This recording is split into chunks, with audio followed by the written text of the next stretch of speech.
పందులు, కుక్కలు, అసాంఘిక కార్యక్రమాలన్నీ జరిగే పరిస్థితి నుంచి ఒక అద్భుతమైన భవనంగా తీర్చిదిద్దడం జరిగింది. ఇట్లా బహుశా రాష్ట్రంలోనే ఒక మంచి గెస్ట్ హౌస్గా ఇక్కడ పేరు తేవడం జరిగింది.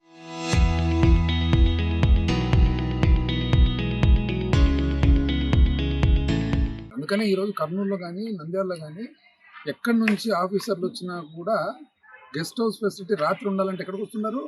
డోన్కి వస్తున్నారు. దాంతోపాటు చుట్టూ ప్రజల సౌకర్యం కోసం ఒక పార్క్ చేసి పొద్దున పూట కానీ సాయంత్రం పూట కానీ వాకర్స్కు, అదేవిధంగా మహిళలకు, పిల్లలకు ఇక్కడ ఆడుకునేదానికి బ్రహ్మాండమైన లాన్లు అన్నీ చేయడం జరిగిందన్నమాట. ఆలోచన ఏ విధంగా గవర్నమెంట్ బిల్డింగ్ అనేది, ప్రభుత్వ భవనం అనేది ఎవరికి చెందినది? ప్రజలకు చెందినది. అది ప్రజలు వాడుకోవాలి. ఒకవేళ సెంటర్ గెస్ట్ హౌస్ రూమ్స్ సపరేట్గా పెట్టిన చుట్టుపక్కల ఉండే ఎకరాల స్థలం అంతా కూడా పార్కులుగా తీర్చిదిద్దితే ప్రజలు కానీ, పిల్లలు కానీ, మహిళలు కానీ, అంటే టౌన్స్లో జనరల్గా ఎవరన్నా కానీ ఫ్యామిలీస్తో పాటు బయటికి పోవాలంటే పోయేదానికి ఎక్కడన్నా ఆహ్లాదకరమైన వాతావరణం అనేది అరుదు. అందుకని ఈ మొత్తము ఏది ఆర్ఎన్బి గెస్ట్ హౌస్ కానీ, మున్సిపల్ ఆఫీస్ కానీ, వివిధ పార్కులు కానీ, బటన్ పార్క్ కానీ, స్విమ్మింగ్ పూల్ కానీ, చివరకు అబ్రేటిపల్లె చెరువుల్లో బోటింగ్ కానీ, ఈ పక్క నగరవనం కానీ, ఇవన్నీ ఎందుకు చేయడం జరిగింది? ఫ్యామిలీస్తో పాటు ప్రతి ఒక్కరు పిల్లలతో పాటు పోవాలా అనే ఆలోచనతో వాళ్ళకి సౌకర్యాలు కల్పించడం జరిగింది. ఎటువంటివి? ఇంక్లూడింగ్ టాయిలెట్స్ నుంచి, బాత్రూమ్ల నుంచి, వాష్ బేసిన్ల నుంచి, మెయింటెనెన్స్ చేసేదానికోసము వాచ్మ్యాన్ల క్వార్టర్స్ నుంచి ప్రతి ఒక్కటి కూడా చేయడం జరిగింది. ఈరోజు పరిస్థితి చూస్తే ఇక్కడ చెత్త చూడండి, ఈ ట్రాన్స్ఫార్మర్ దగ్గర ఉండే చెత్త చూడండి. రేపు పొద్దున ఇది కొంచెం పెరిగితే నెక్స్ట్ షార్ట్ సర్క్యూట్ అవుతుంది. ఈ వాకింగ్ ట్రాక్ చూడండి, ఇంకా ముందుకు పోతే మొత్తం చెత్త అంతా వేయడం జరిగింది. అంటే అసలు ప్రభుత్వం ఉందా ఇక్కడ? ఎవరైనా కానీ బాధ్యత గల వాళ్ళు ఉన్నారా అని, బాధ్యత అంటూ ఉంటే, పరిపాలన ఎవరైతే చేస్తున్నారో, ప్రజలు ఎవరినైతే ఎన్నుకున్నారో, మీకు బాధ్యత అంటూ ఉంటే కొత్త కొత్త ఆలోచనలు వదిలిపెట్టండి. ఉన్న దానిలను సక్రమంగా జాగ్రత్తగా చూసుకునేది మీ ప్రధానమైన బాధ్యత. ఈరోజు ఇంతకుముందు మా ప్రభుత్వంలో రోజు పొద్దున్న 30-40 మంది ఈ పార్కులో, రోజు సాయంత్రం అయితేనే 50-60 మంది ఈ పార్కులో ఉండేవాళ్ళు. ఇప్పుడు ఎవరన్నా కనపడుతున్నారా? గంట అయింది నేను వచ్చి తిరుగుతున్నా, మాతో పాటు వచ్చిన వాళ్ళు తప్పితే ఇంకొక 3-4 ఉన్నారు. ఎంత అధ్వానమైన పరిస్థితి అండి. బిల్డింగ్ల మీద చెట్లు మొలుస్తుండే, కనీసం పైకి ఎక్కి క్లీన్ చేసే పరిస్థితి కూడా లేదు.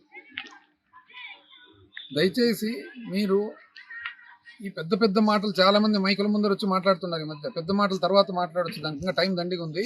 ఫస్ట్ ఉన్నదాన్ని ఏదైతే ఆల్రెడీ కష్టపడి ప్రజల కోసము చేసి పెట్టినామో, ప్రజల కోసము నిర్మించినామో, అవన్నీ కూడా జాగ్రత్తగా నీట్గా పెట్టుకోండి. ఇప్పుడు ఈ బిల్డింగ్ ఉంది, అన్ని మీటింగ్లు ఇక్కడనే పెట్టుకుంటున్నారు కదండి.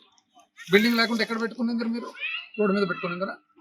మీటింగ్ కోసం వచ్చే వాళ్ళందరూ కూడా పెద్ద మనుషులు మీటింగ్ లోపలికి వచ్చిన తర్వాత చుట్టుపక్కల ఏముందని చూసేది లేదా?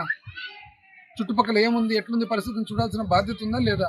అంటే వచ్చి కారు కరెక్ట్గా పోర్టుకోలు ఆపుకోవడము, మీటింగ్ చూసుకోవడం, అక్కడ నుంచి కారు ఎక్కి వెళ్ళిపోవడం. ఒకసారి రౌండ్ తిరిగితే ఎంత కష్టపడి ప్రజలను ఎంత దృష్టిలో పెట్టుకొని చేసిన విధంత అనేది అర్థమవుతుంది. దయచేసి మీరు ఈ మైకు పెద్ద మాటలు తర్వాత మాట్లాడచ్చు.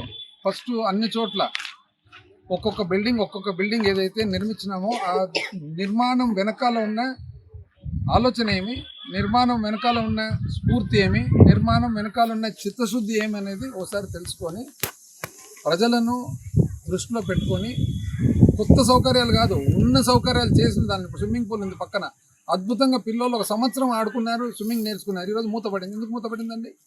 1 సంవత్సరం నడిపోయేది ఇప్పుడు ఎందుకు మూతపడుతుంది? ఎవరు దీని వెనకాల ఉండేది? దయచేసి ఇవన్నీ కూడా మీరు దృష్టిలో పెట్టుకొని కరెక్టివ్ మెజర్స్ తీసుకోవాలని చెప్పి. ఎందుకంటే ఎవరైతే దీంట్లో ఈరోజు ఈ నెగ్లిజెన్స్లో భాగస్వాములు ఉన్నారో రేపు పొద్దున 100% మూల్యం చెల్లిస్తారు. అన్నీ నోట్ డౌన్ చేసుకుంటున్నారు. ప్రజల ఆస్తి ఏదైతే ఉందో, ప్రజల ఆస్తి వెనకాల ఏదైతే బాధ్యతతో చూసుకోవాల్సిన వాళ్ళు ఉన్నారో, పేరును నెగ్లిజెన్స్ చేసిన వాళ్ళందరూ కూడా అకౌంటబుల్ అవుతారు. రేపు పొద్దున 100% అందరూ కూడా దాని బాధ్యత వహించాల్సి వస్తుంది. ఇంత కష్టపడి ఎంత చేసినది ఎవరి కోసం అండి? ప్రేమతో మన ఊరి ప్రజలు బాగుండాలా.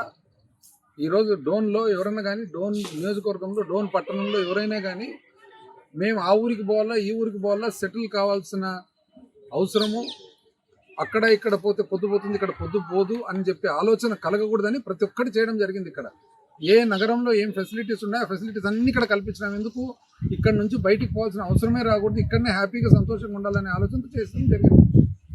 ఎంత అధ్వానం అసలు! చెత్త అయింది, ఇదేంది, ఆ చెట్లయింది, ఇదేంది, అసలు ఇదేంది, రేట్లు ఏంటి, ఏంటి ఇవన్నీ అంత మంచి ఇది పెడితే దాన్ని ఎవరో వచ్చి పీకేస్తే దానికి రేపు కడతారా? ఇంత అన్యాయం అండి అసలు. అసలు పిటి అనిపిస్తారు. నెగ్లిజెన్స్లో భాగస్వాములు ఉన్నారు, రేపు పొద్దున 100% మూల్యం చెల్లిస్తారు. అన్నీ నోట్ డౌన్ చేసుకుంటున్నారు. ప్రజల ఆస్తి ఏదైతే ఉందో, ప్రజల ఆస్తి వెనకాల ఏదైతే బాధ్యతతో చూసుకోవాల్సిన వాళ్ళు ఉన్నారో, పేరు నెగ్లిజెన్స్ చేసిన వాళ్ళందరూ కూడా అకౌంటబుల్ అవుతారు. రేపు పొద్దున 100% అందరూ కూడా దాని బాధ్యత వహించాల్సి వస్తుంది.